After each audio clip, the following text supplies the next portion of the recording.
Greetings to my fellow landlocked surfers. Today I'm taking you through another tutorial, and this time it's going to be a key inaugural step to progressing your surf skating. We're going to learn how to ollie on a surf skate. So I know what you're probably thinking, and that's, I'm a surf skater, not a skateboarder. Why do I need to know how to ollie? The simple answer is you don't. But on the other side, this is a skill that can really increase the repertoire of different things you're able to do on your surf skate. For myself, in recent months, we've had multiple different stay-at-home orders that resulted in shutdowns of skate parks. That resulted in me having to go to the streets to find my surf skating. And we didn't have those smooth banks that you could do regular surf skating tricks on, like slides. So being able to do backside ollies, frontside ollies, any kind of ollie trips was really beneficial. I was able to keep pushing myself and find new ways to have fun. And think about surf skating as a new sport. It's going to keep progressing. Look back to surfing. 30 years ago, there were very few athletes who were doing aerials on their runs. Now it's something you have to have on lock if you want to be a contender.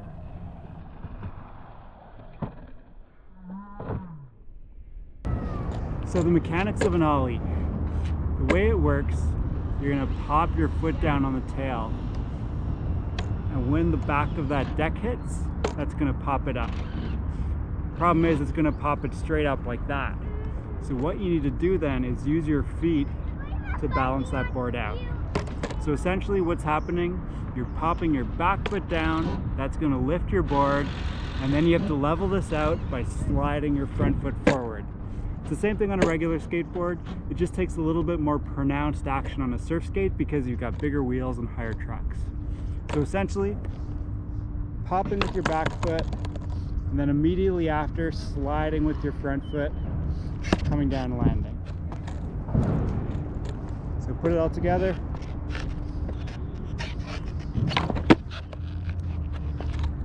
One way that helps me think of it is thinking of it almost like a wave action. So you're not kind of going straight up and forward. It's almost like your board is rolling like a wave that's breaking. So when you pop it down, pop, slide, level it out. So when you're first doing it, it can be useful to find something that'll keep your back wheels roughly in place, like a sewer grate, a little crack between the sidewalk. What I would recommend against is using grass or anything like that, because something soft is going to dampen the pop. So it's good to get a feel for it on a hard surface, but find something that'll keep your back wheels in place. So we'll put it all together.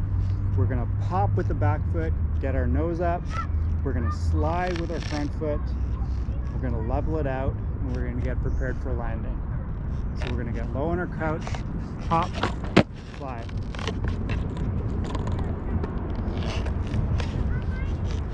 Again, low.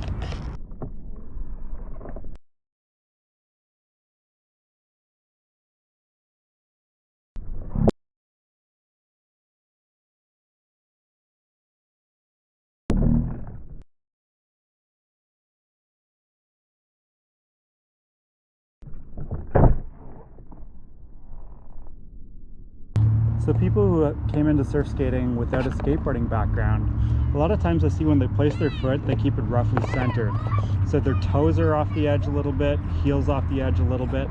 And that can help when you're just carving to feel like the ability to be able to pivot off that back foot. But when you're trying to ollie, you really want to have the ball of your foot right in the sweet spot. So that's going to mean your heel's going to be more off the edge than the back. For me, when I surf skate, I just do this naturally because of my background in skateboarding, but it's something you might need to adjust if you're used to that.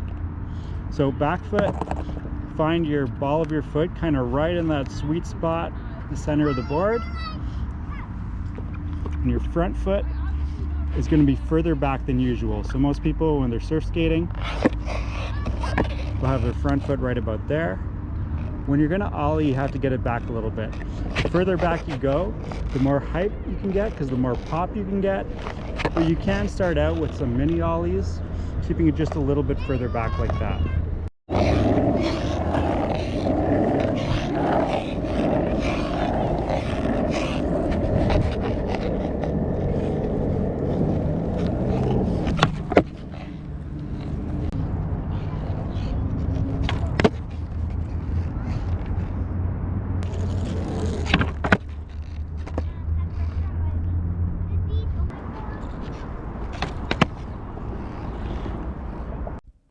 Almost everything I've shown so far has been on the SurfSkate that I've set up specifically for more street style surfing tricks.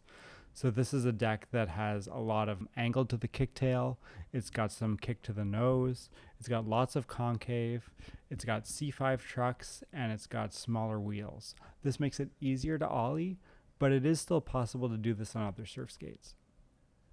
So I came back again today with the rest of my quiver here to prove that even without a surf skate that's specifically designed for more street tricks, you can still ollie with pretty much any surf skate.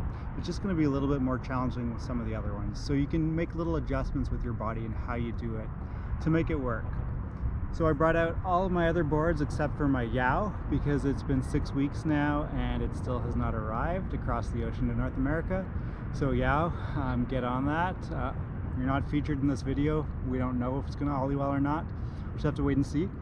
So I've got my Oxello here, which has a CX style truck. I've got my Carver with the C7 truck. I've got my other street board with the C5 truck. And I've got this monster beast here with the waterborne surf and rail adapters. So let's try ollieing these and see how it goes. All right, first up, let's try the Carver C7.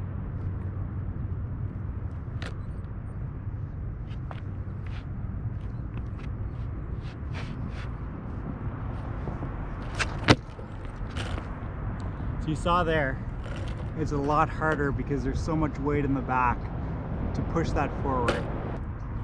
So I'm going to try really pushing my front foot forward aggressively to see if that works a little better. So. I'm going to try it moving.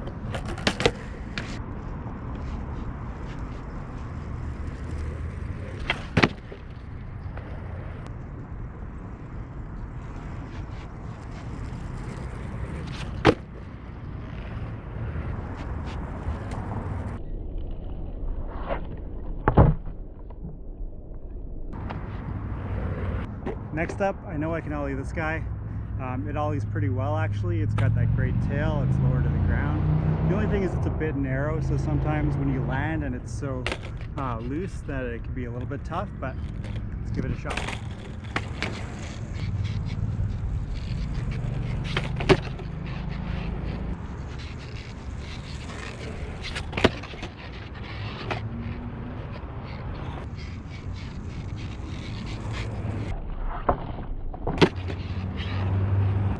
Alright, next up we've got this beast. This thing is big. I think it's 35 inches in length and it's heavy with the waterborne surf and rail adapters. But let's give it a shot.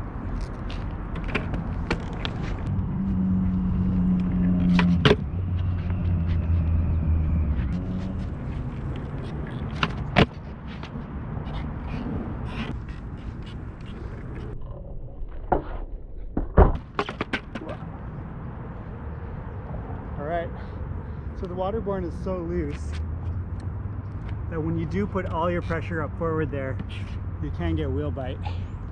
But we still managed to ollie it. Alright, this is the one I think is going to be the toughest. You can see the front truck is right at the very edge. There's almost no kicktail whatsoever. It's a really narrow tail and it's flat without a lot of concave. So we'll give it a try. But as you can see, the amount you have to push to even get the tail to hit the ground, it's going to be challenging.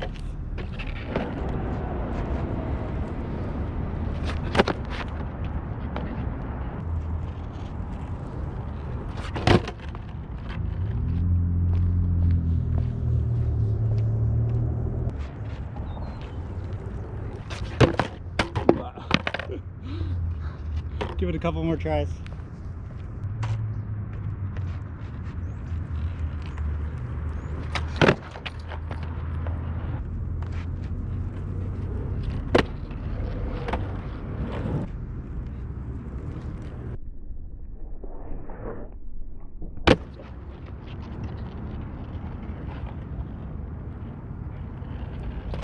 Whew. That was tough, but I think that last one I did actually get some air. Not easy with this thing, as you see, but still possible to ollie on pretty much any surf skate. Some surf skates are going to ollie better than others, but it's possible to do it on pretty much any surf skate that you might have. So keep practicing at it, find the little adjustments you need to make for your own, and you'll get this down, and it'll open up a whole new realm of possibilities of what you can do on your surf skate. I hope you found this useful. If you're interested in learning more, please subscribe to my channel, like this video, give me comments on what you'd like to learn. I'm going to keep on posting more tutorials, so thanks for watching, guys.